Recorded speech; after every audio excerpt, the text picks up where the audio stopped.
Muy buenas noches, señoras y señores, ¿cómo están ustedes? Bienvenidos a otra edición del Péndulo por Unicanal. Hoy vamos a hablar acerca del destino económico del Paraguay y la región desde el punto de vista de personalidades del extranjero.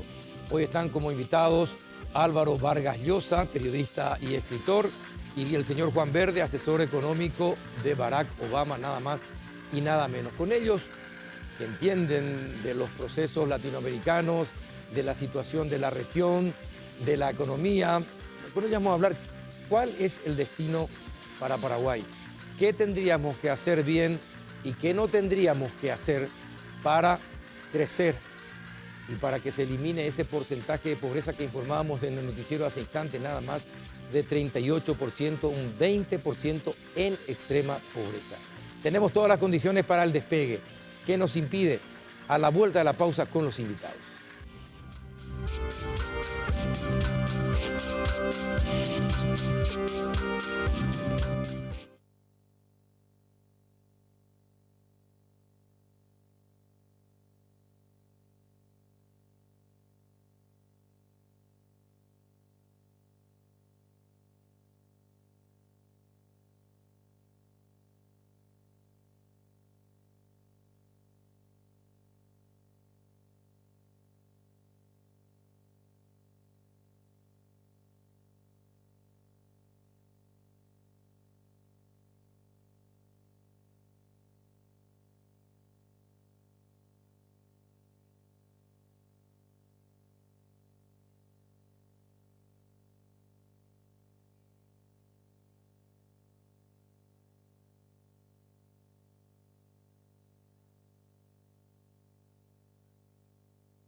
Buenas noches, don Álvaro Vargas Llosa. ¿Qué tal? ¿Cómo está? ¿Qué tal? Encantado de estar con ustedes. Muchas gracias por venir hasta Unicanal.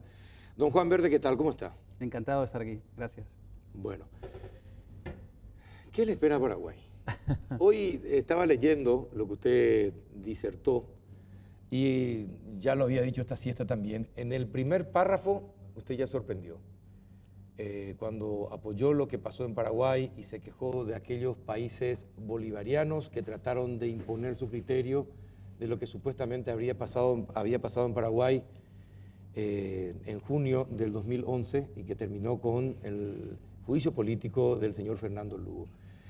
¿Qué informaciones tiene usted realmente de lo que pasó? Por eso, en ese primer párrafo, usted hoy ya sentó una posición. No, es muy sencillo. Aquí había un mecanismo constitucional previsto, precisamente por el ordenamiento jurídico del país, y la clase política hizo uso de él. Puede gustarnos o no gustarnos, yo creo que el procedimiento fue demasiado expeditivo y eso no permitió que la comunidad internacional lo entendiera, se cometieron torpezas, pero fue un procedimiento constitucional.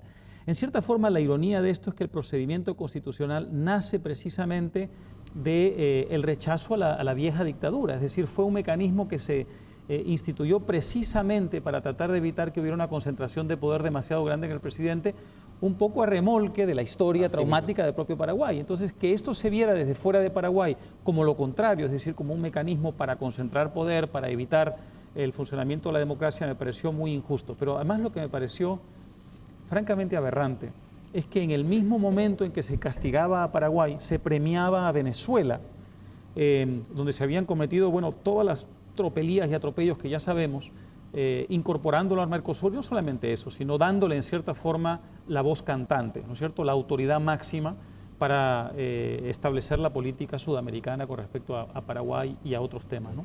Así que hay una anomalía ahí, hay algo que no está bien, que es un poco reflejo de la región complicada que tenemos, y yo me alegro que Paraguay haya regresado al seno de Sudamérica y que hoy empiece un proceso que todos queremos que funcione bien. Pero la lección hay que extraerla, es decir, para que no se vuelva a repetir este caso, y por eso creo que hay que alzar la voz de protesta. No hay que dejar pasar estas cosas olímpicamente porque reflejan algo que no anda bien en América Latina todavía, o por lo menos en esta parte de América Latina, en Sudamérica. Ahora, desde Estados Unidos, ¿cómo se le ve a Paraguay? Pues yo creo que se le ve mucho mejor de lo que quizás se vio hace unos años, y por otro lado creo que entramos ante un periodo de esperanza, de ilusión. Se ha creado una gran expectativa con esta nueva administración y este nuevo gobierno, pero yo creo que es muy temprano, es muy prematuro para hacer balance. Por otro lado, soy yo el primero en reconocer que la próxima década será determinante para el futuro de Paraguay. Yo creo que está en un momento de coyuntura histórica donde o da el salto y se incorpora a la comunidad internacional con ímpetu y de manera categóricamente clara, o corre el peligro de volver hacia atrás. Ahora, y ese peligro de volver hacia atrás implica la misma pobreza de ahora o mayor, golpes políticos, estiman ustedes, es decir, ¿qué hay en la región de peligroso para Paraguay? Está por una parte el Grupo del Pacífico, que está apuntando al desarrollo, crecimiento sostenido de Chile, un crecimiento sostenido de Perú en los últimos años. Ya se habla del milagro peruano de los últimos 20 años, Colombia, que a pesar de todos los problemas en que vive su país, la FARC, el narcotráfico y otros, también empieza a despegar. México en el norte, que entendió que es mejor estar aliado con Estados Unidos que estar permanentemente enfrentado, pero con crecimiento social y con una clase media emergente y mayor cantidad. En contrapartida, tenemos a Venezuela, tenemos a Ecuador, tenemos a Bolivia, lastimosamente a Argentina, no se sabe cómo, pero está Argentina dentro de ese proceso, y Brasil, que tiene sus propios problemas y mirando con un liderazgo desde arriba toda la situación, pero dentro de eso, ¿cuál es el papel que tiene que cumplir Paraguay y qué debe hacer para integrarse o a los bolivarianos o definitivamente al bloque del Pacífico? ¿Cuál sería la mejor opción? Yo creo, en fin, siempre es muy antipático como extranjero venir a dar lecciones a otro país, pero en fin, si me permiten convertirme en paraguayo breve y temporalmente, yo diría que hay dos retos tremendamente importantes para el nuevo gobierno. Uno es más bien interno y otro es más bien de política exterior sobre los temas que hablaba. El gran reto interno es cómo lograr modernizar la economía haciendo una separación clara entre el Estado y los intereses privados. Es decir, como aquí hubo un régimen de fuerza, un régimen vertical durante mucho tiempo, igual que ha pasado en otras partes de América Latina, se creó un sistema donde la economía privada dependía mucho de la vinculación con el Estado, es decir, ciertos intereses vinculados al Estado eran protegidos, eran ayudados, y evidentemente el sistema tendía a que para encontrar un espacio, para ascender, para tener éxito, había que pactar con el gobierno. Es un sistema muy poco moderno, muy poco competitivo y muy poco justo. Y evidentemente algo de eso queda todavía. Yo creo que el gran reto ahora interno es que el gobierno logre establecer unas reglas de juego mucho más claras, neutras, transparentes y establecer una especie de gran frontera, una gran demarcación entre intereses privados y gobierno para que la economía pueda desestatizarse, pero también volverse mucho más transparente, ¿no?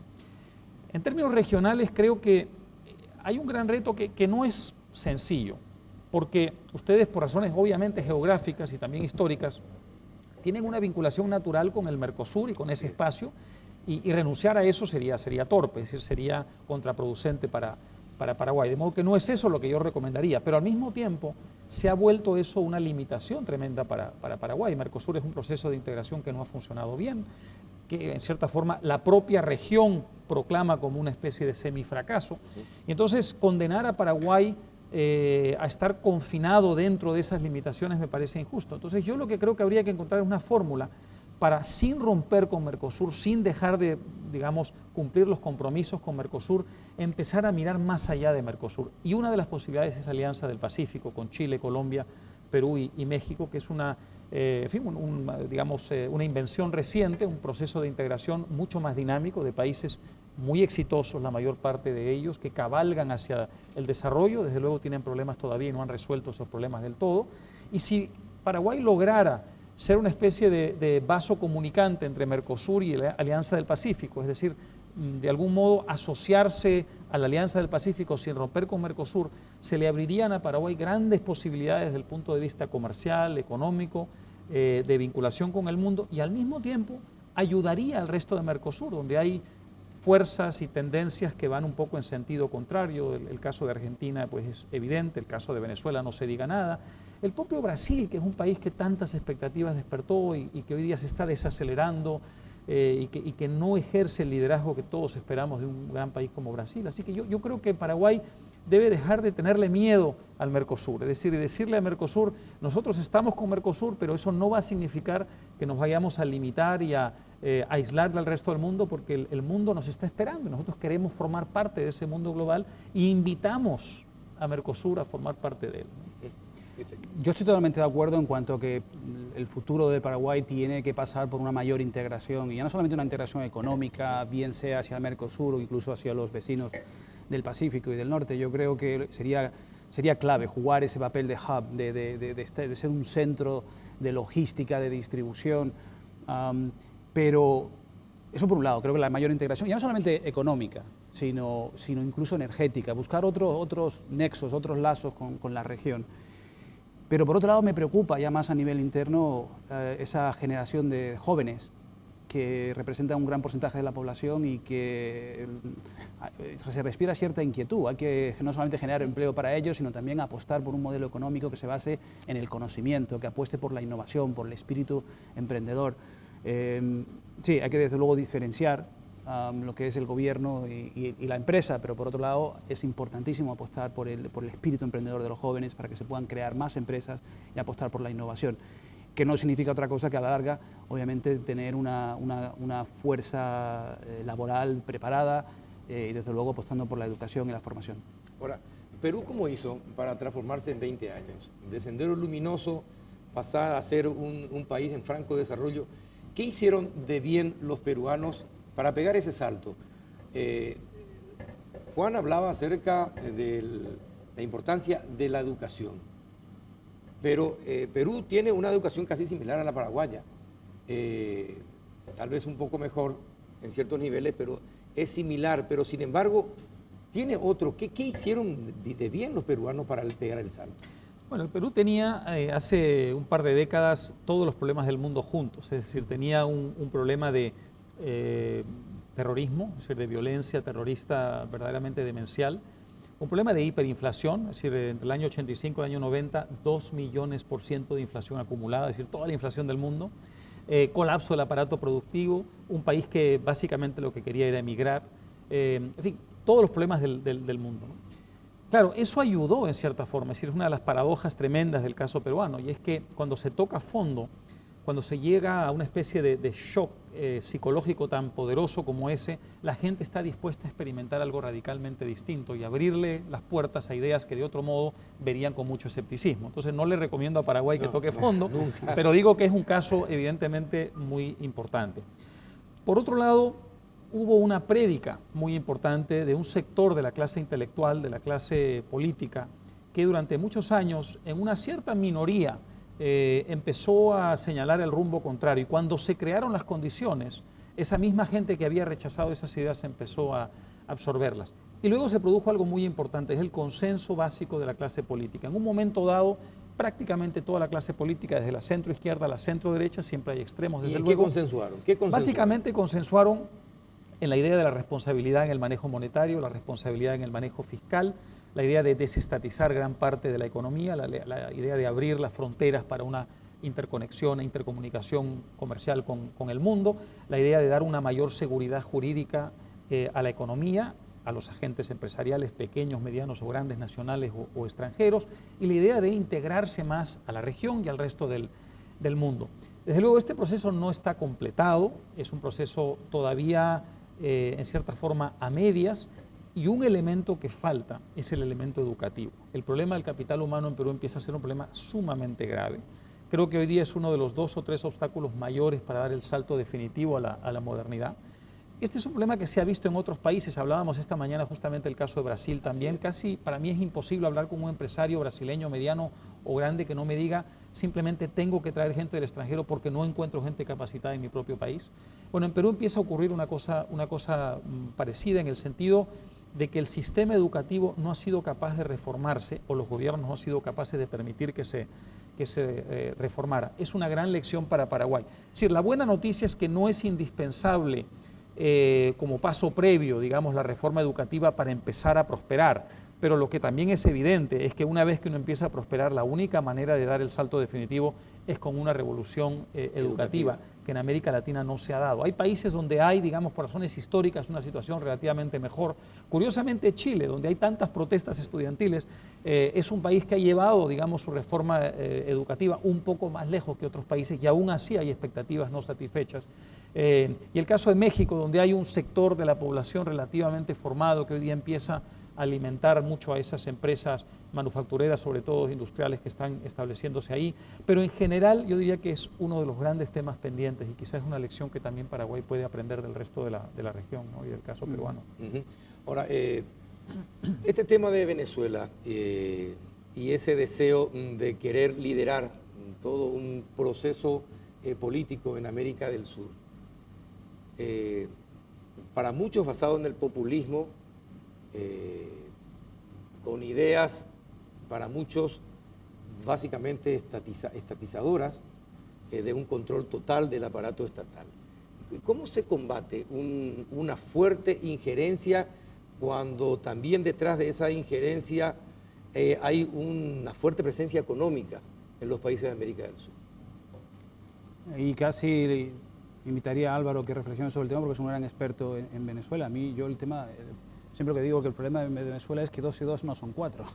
Desafortunadamente, y la lógica del sentido común no tienen cabida, desafortunadamente. A mí me preocupa mucho el caso de Venezuela por la falta de valores y principios democráticos de este gobierno y donde verdaderamente desde el resto del mundo creemos que tiene que venir un cambio pronto en ese país. De lo contrario, creo que se empiezan a ver las primeras señales de agotamiento de un modelo económico absolutamente fallido. Yo diría que a Venezuela, es decir, se le alinearon los astros, es decir, cuando Hugo Chávez llega al poder, gana las elecciones a fines del 98, o sea, hace ya bastantes años, el precio del barril estaba a $8, ¿no? Y luego se dispara a $100. Entonces es imposible, si uno tiene todo el dinero del mundo, no establecer lo que él estableció, si es un régimen no democrático, que es una clientela política, es decir, un grupo vasto de gente que dependía del Estado, a la que el Estado alimentaba y a la que tenía sujeta políticamente. Eso le da una base popular muy fuerte. Pero ¿cómo se entiende que un país con tantos millones de dólares de ingresos por petróleo que fijaba los precios en el mercado como lo quisiera? ¿Cómo se entiende esta situación actual de tener que exportar hasta papel higiénico o tener que estar pidiendo a Colombia y a otros países alimentos para dar de comer a su gente? No solo eso, es decir, la situación es peor todavía. Y la empresa petrolera, PDVSA, el gigante petrolero, hoy día produce menos petróleo del que producía a $8 el barril. Si es delirante, ¿cómo se puede producir a $100 menos de lo que se producía a $8? Claro. 1 millón de barriles menos de petróleo. ¿Por qué? Porque evidentemente han descapitalizado la empresa. ¿Qué es lo que han hecho? Es decir, ha sido una vaca lechera, simplemente la han exprimido, han sacado toda la leche que podían y la han utilizado para establecer el régimen político que sabemos.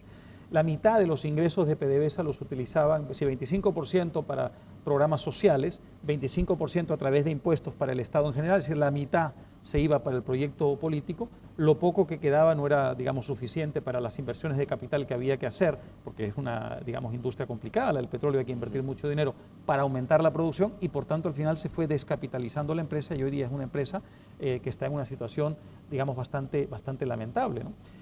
¿Qué pasa? Que el sistema populista venezolano es un sistema que en la medida en que había un auge tremendo del petróleo y en general de los commodities en el extranjero, le permitía al gobierno evidentemente unos ingresos con los cuales establecer internamente un régimen de fuerza con un cierto nivel de soporte popular y externamente una capacidad tremenda de presión política. Es decir, la billetera de Venezuela ha comprado a muchos gobiernos, gracias a lo cual ha tenido influencia en los organismos hemisféricos tremendos. Por eso la OEA nunca se pudo meter con Venezuela, a pesar de que tiene una carta democrática interamericana que se supone que la obliga, la mandata para intervenir en casos donde hay un comportamiento democrático dudoso, ¿no? La buena noticia es que eso empieza a acabarse, es decir, en el sentido de, claro, buena noticia a medias porque pobres venezolanos, sí, claro, ¿no? Pero buena noticia para América Latina y también en cierta forma para Venezuela, porque se empiezan poco a poco a crear las condiciones para un cambio de gobierno, es decir, uno no ve cómo eso pueda durar 5 o 10 años más, es decir, tendría que ser Venezuela un país de marcianos, de extraterrestres, para que siga, digamos, un régimen en esas condiciones manteniendo una popularidad. Las últimas encuestas que yo he visto la semana pasada justamente ya daban la idea de una erosión sistemática del régimen. Yo quiero creer que eso va a conducir eventualmente, más temprano que tarde, a un cambio de régimen y a una transición que va a ser muy difícil, ¿no? Muy difícil. Salir de un sistema así es muy difícil. Hay un sector de la población que se va a sentir evidentemente muy asustada.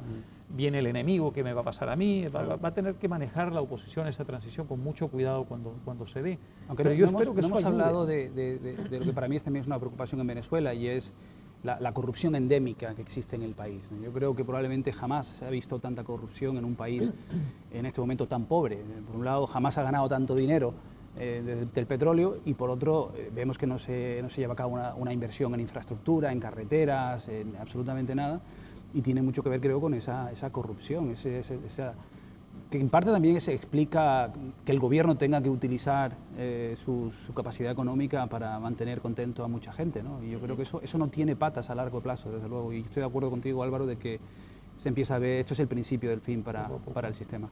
El principio del fin. Ahora, pero sin embargo, hasta el propio Maduro sigue teniendo un fuerte apoyo, ha pedido incluso ayer, ha pedido poderes especiales al Congreso, que le permitiría manejar el país por decreto. Estamos entrando en otro terreno mucho más peligroso aún de prácticamente una dictadura en Venezuela. ¿Cómo no? Es decir, primero, no es anormal en América Latina que un régimen populista en un momento de auge económico internacional logre captar, digamos, un sector de la población y establecer un sistema de fuerza. Ocurrió en muchos otros países, en la propia Argentina, el peronismo, es decir, a pesar del desastre finalmente que fue el peronismo para Argentina. Argentina fue uno de los países más desarrollados del mundo, atrajo inmigrantes europeos, era un país realmente modélico en América Latina. Pues el peronismo destruyó a Argentina y sin embargo el peronismo sigue siendo una fuerza principal. Una fuerza enorme, tan abarcadora que cuando surge una oposición resulta que es una oposición peronista también. Entonces, bueno, no es anormal en América Latina todo esto, ¿no? El problema en Venezuela es ese, que una vez que se crea un sistema de control institucional tan fuerte, salir de él es algo que no pasa solamente por el desencanto de los votantes. Evidentemente eso no es suficiente. Tiene que haber también un proceso de descomposición al interior del régimen, tiene que haber corrientes dentro del poder que digan, bueno, o vamos al suicidio o vamos a negociar con la oposición una salida. Eso es lo que todavía no se ve, pero uno tiene la esperanza de que eso, en algún momento ocurra. Es decir, si ese régimen cae a 10, 15% de apoyo, tiene el 85% del país en contra, yo supongo que va a haber un movimiento, digamos, de lucidez al interior del régimen para evitar una guerra civil, ¿no? Ahora, pero tampoco en Venezuela se ven modelos alternativos al que plantea Maduro. Es decir, Capriles es un líder emergente, pero está lejos de poder pelearle palmo a palmo el poder a Maduro. Y tampoco en los países de la región se ven otras alternativas a Cristina Fernández. La oposición, como usted mismo lo dice, está dentro del propio gobierno hoy día en la Argentina. En Ecuador pasa lo mismo, en Bolivia también, es decir, no hay otros modelos. ¿Cuáles son las alternativas que tienen esos pueblos? Yo creo que esto hay que ser, digamos, como crítico del proceso chavista, yo trato de ser objetivo también y reconocer que en la oposición se cometieron graves errores, que en cierta forma el chavismo es producto de la ineficiencia enorme de la democracia previa al chavismo, las 4 décadas de democracia llamadas las décadas del punto fijismo. Fueron décadas de mucha corrupción, es decir, hubo cosas buenas, había democracia, había alternancia en el poder, había libertad de expresión, desde luego que no todo fue malo, pero fueron décadas, digamos, que desde el punto de vista económico no lograron satisfacer las necesidades de la población, institucionalmente fueron mediocres y fueron incubando poco a poco el fenómeno chavista. Entonces es importante extraer esta lección, ¿por qué? No por razones académicas, sino porque en el futuro, cuando se reconstruya la democracia, habrá que evitar cometer esos errores. Luego los partidos políticos, yo creo que ahora ha mejorado eso en Venezuela, es una de las lecciones para Argentina, dicho sea de paso, pero durante la primera década del chavismo, la oposición creo que no jugó bien sus cartas, se dividió mucho, se dio muchos espacios al chavismo, no se renovó lo suficiente, de modo que facilitaban el discurso de Hugo Chávez de que era o el regreso al pasado o yo. Y luego aprendieron la lección y renovaron un poco los cuadros de la oposición, se juntaron, se unificaron, esto es muy importante y esa es la gran lección para Argentina donde esto no ha ocurrido. Y luego hicieron cosas admirables, llevaron a cabo, por ejemplo, un proceso, la gente se ha olvidado de primarias en la oposición, es decir, primarias en Venezuela, en un contexto como ese, es algo heroico, ¿no? Y con eso le dieron una señal al mundo y a la propia Venezuela de que en la oposición había gente que entendía muy bien en qué consistía la democracia. Así que en medio del pesimismo hay que tener un optimismo por lo menos con respecto a eso. Hay hoy día en la oposición líderes realmente admirables, gente con un conocimiento del mundo, sí, gente con ideas claras, gente que ha aprendido la lección y que tiene claro que no hay que volver a los errores de las décadas anteriores al chavismo.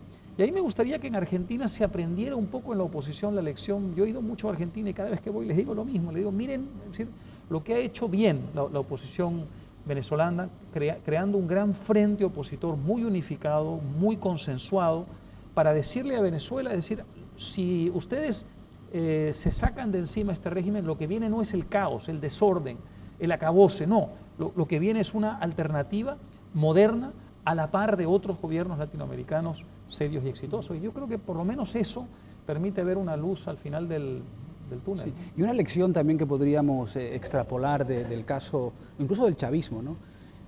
Porque al fin y al cabo Chávez aparece en el 98 como alternativa a unos partidos rígidos, creo en mi opinión absolutamente obsoletos, que eran incapaces de renovarse, de aportar dinamismo, frescura, de permitir que gente joven entrara.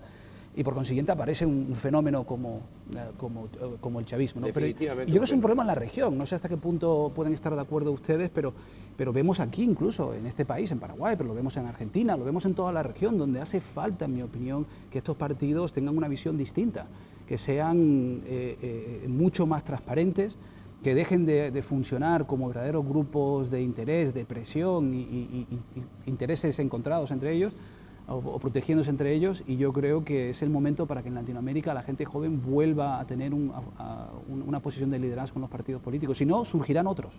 Bueno, estamos teniendo un panorama de lo que ocurre en la región, pero ojo, hay otro problema todavía más preocupante, la situación de Estados Unidos, el cierre del gobierno y lo que eso implica y esa falta de acuerdo, cómo ya está empezando a preocupar al mundo, tanto que hasta la China ya tuvo que llamar... El mundo al revés. Sí, hasta la China tuvo que llamar al gobierno norteamericano para decirle qué va a pasar. Están preocupados y a la vuelta de la pausa vamos a enfocar qué puede pasar. ¿Habrá un nuevo default? ¿Podrá el Tesoro empezar a pagar sus deudas? ¿Qué va a pasar en Estados Unidos y de qué manera lo que pasa en Estados Unidos puede afectar al resto de Latinoamérica? A la vuelta de la pausa.